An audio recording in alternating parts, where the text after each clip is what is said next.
My son heard his future mother-in-law call me a disaster in front of 200 wedding guests, and before I could even process the shame burning my face, he looked at his bride, saw her laughing, and stopped the wedding with 6 words that changed everything. "This wedding is over. Everyone leave." The room went dead, silent.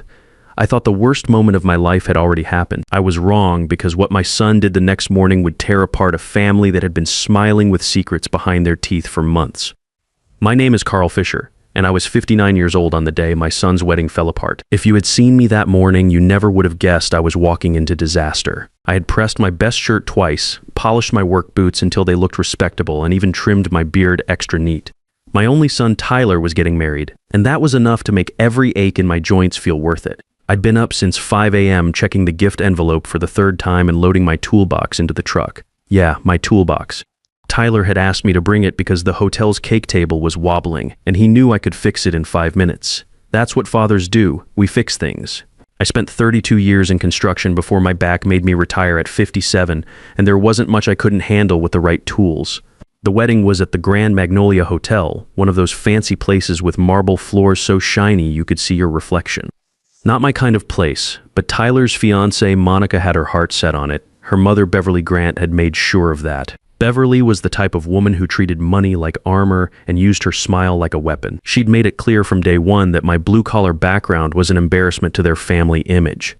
Let me tell you about Beverly Grant. She owned some high-end real estate business downtown and drove a BMW that cost more than I made in 2 years. She had perfectly styled hair, designer clothes, and the kind of attitude that made you feel like you were tracking mud just by existing in the same room. From the moment Tyler brought Monica home for dinner, Beverly had looked at my modest house like it was contaminated.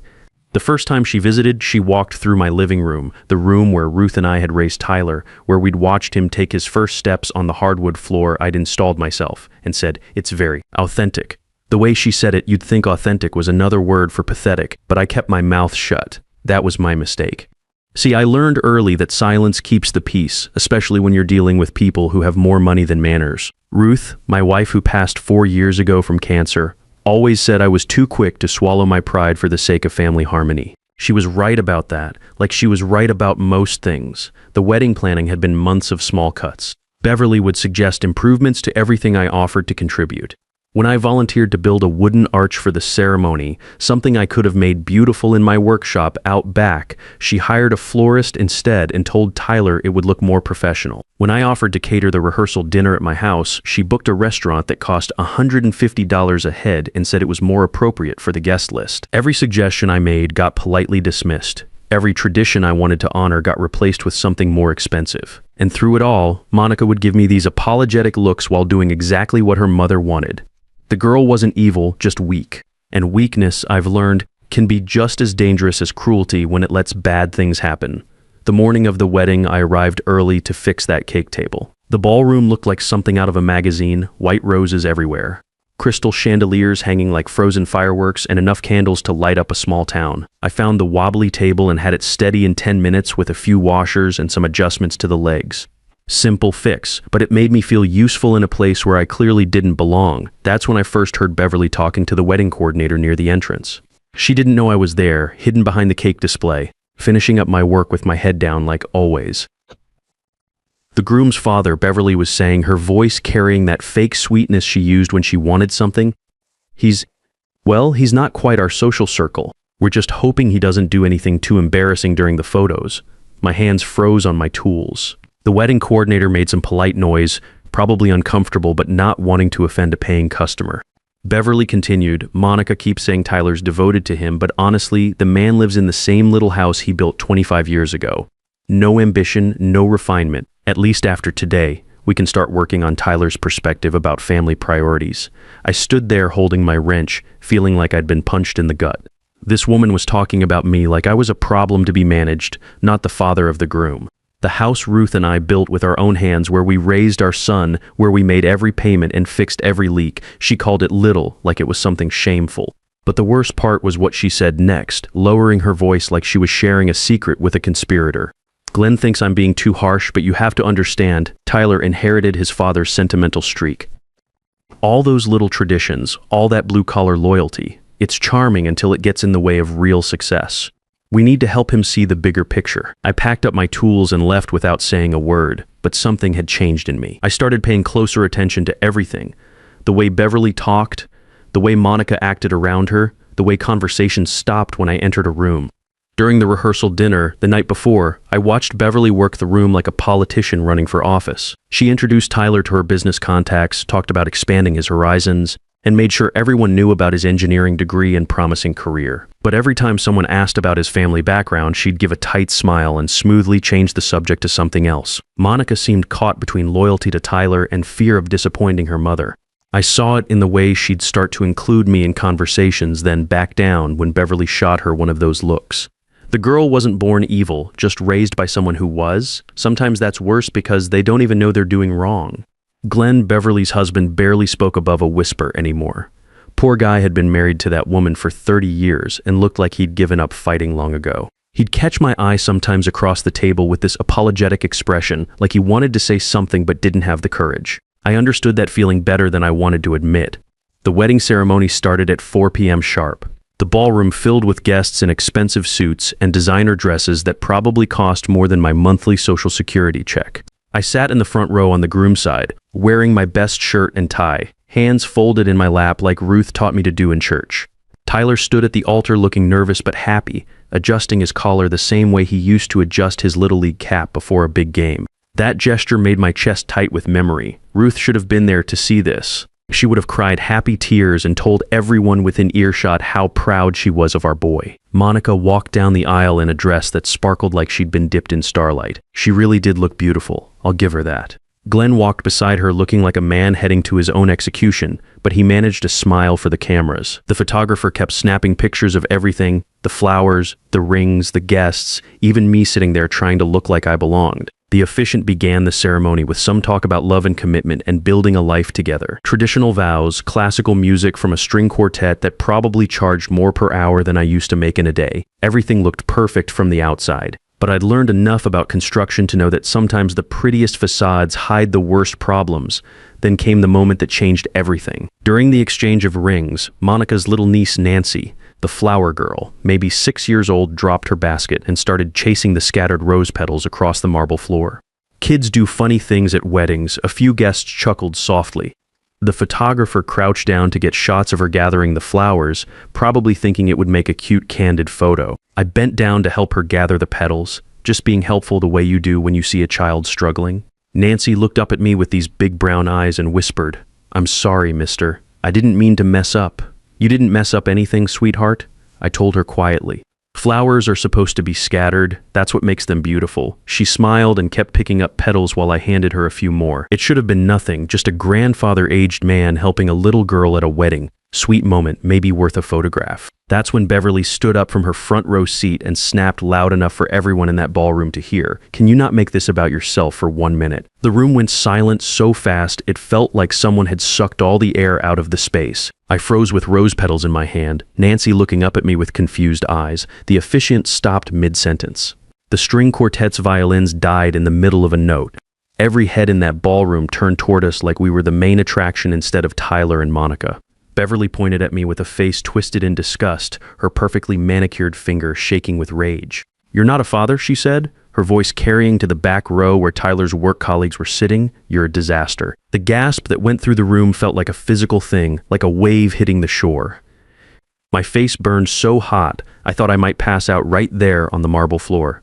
Nancy dropped the petals she'd been holding and ran back to her mother's arms, probably thinking she'd done something wrong, and then I heard it. Monica's laugh. Not nervous, not shocked, not the kind of sound you make when you're embarrassed by someone else's behavior. A real laugh, small but unmistakably amused, like she'd been waiting for this moment and finally got to see the show she'd been promised. Tyler heard it too. He turned his head slowly from the altar and looked at his bride with an expression I'd never seen on his face before. "What's funny?" he asked quietly, but his voice carried in the dead silence. No one answered. Monica's smile faded fast when she realized everyone was staring at her. Beverly lifted her chin like she'd done nothing wrong, like calling someone's father a disaster at his son's wedding was just normal behavior. That's when my son's eyes went cold. I'd only seen that look a few times in his life, once when a bully picked on a smaller kid at school, and once when a contractor tried to cheat us on a job. Tyler looked at me sitting there with rose petals in my hand. then at Beverly standing there like an avenging angel in silver silk, then back at Monica. "This wedding is over," he said in a voice so calm it was terrifying. "Everyone leave." People gasped. Someone dropped a champagne glass near the back, the sound of crystal breaking echoing through the ballroom like a gunshot. The string quartet stopped playing mid-note, their bows frozen above the strings. Monica stared at him in shock, her mouth open but no words coming out. "Tyler, what are you doing?" she finally managed to ask. He stepped back from the altar, away from her, away from the officiant who was looking around like he'd never seen anything like this in 20 years of performing weddings. "I asked you a question. What was funny about my father being humiliated?" "Nothing," Monica said quickly, her voice getting higher. "My mother was stressed." She didn't mean, but Beverly cut her off, stepping forward with her chin raised like a queen addressing her subjects. "Don't apologize for speaking the truth. Your father needs to learn appropriate behavior for occasions like this." That did it. Tyler looked out at the 200 guests sitting there in stunned silence. His work colleagues, Monica's sorority sisters, Beverly's business associates, all of them dressed in their finest clothes for a celebration that was dying in front of their eyes. "There will be no wedding," he said, loud enough for everyone to hear. "Not today, not ever."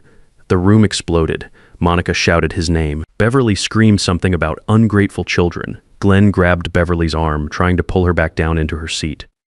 Geist stood up, confused and whispering, some already reaching for their phones to capture whatever this was turning into. And Tyler walked straight to me, took my hand like he did when he was 7 years old and scared of thunderstorms, and said, "Come on, Dad, we're leaving." I don't remember walking out of that ballroom. I only remember the feeling of every eye on me, the sound of expensive heels clicking on marble as people moved around in chaos, and Tyler's steady hand on my arm as he led me through the lobby and out into the parking lot.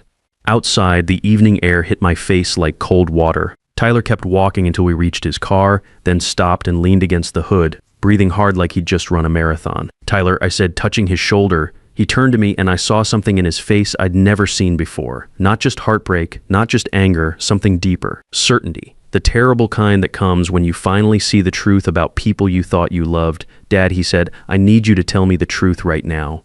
Has Beverly or Monica ever said anything to you about the house?" My blood went cold. "Why are you asking that?" He looked back at the hotel, lights blazing through the windows where our disaster of a wedding was probably still unfolding. "Because this morning I found some papers in Monica's overnight bag. And if what I read is real, this wasn't just about embarrassing you in public." He pulled out a folded document from his jacket pocket.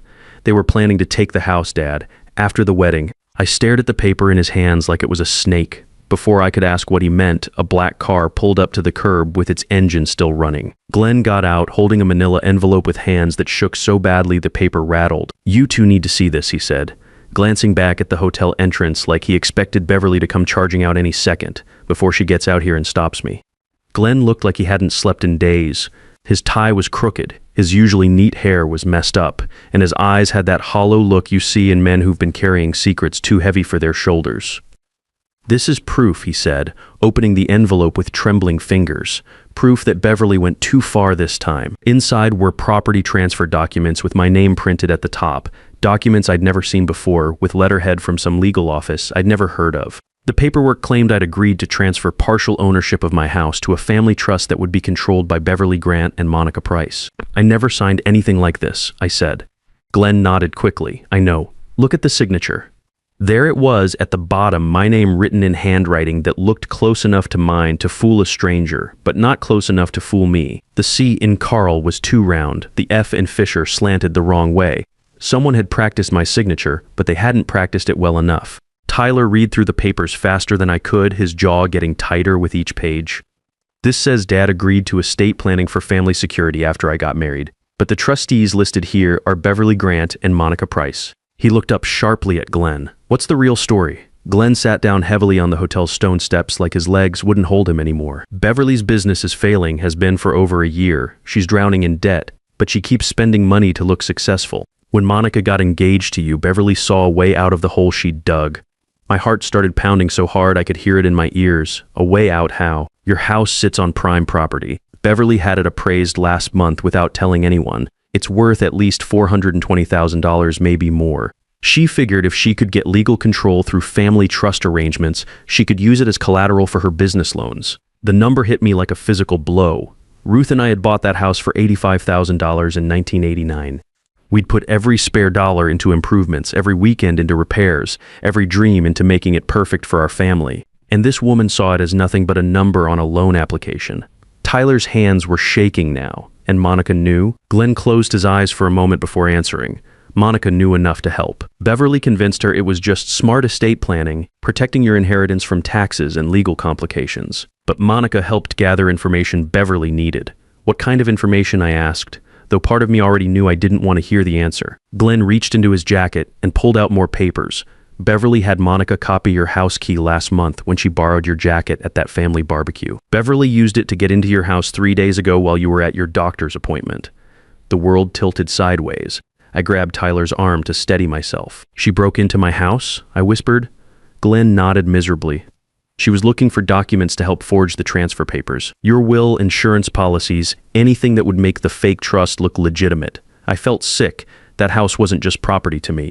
It was every memory Ruth and I had built together. It was where she'd fought cancer for 2 years, where she died holding my hand in the bedroom we'd shared for 30 years. And this woman had walked through it like she was shopping for furniture. We need to go home right now, I said. We drove to my house in silence, Glenn following in his car. The neighborhood looked peaceful in the evening light, porch lights coming on, kids riding bikes before dinner time, Mrs. Cooper watering her roses across the street like she did every evening. But when we pulled into my driveway, I knew immediately something was wrong. The porch light was on. I'd turned it off before leaving for the wedding. Tyler noticed it too. Dad, did you leave that light on? No. The front door was locked, but when Tyler checked around back, we found the kitchen window slightly open. I never left windows open when I wasn't home, old habits from 30 years of construction work in neighborhoods where you learn to secure everything. Inside, the house felt different, not obviously disturbed, but wrong somehow, like when someone's been in your workshop and moved tools just slightly out of place. In my study, I went straight to the desk where I kept important papers.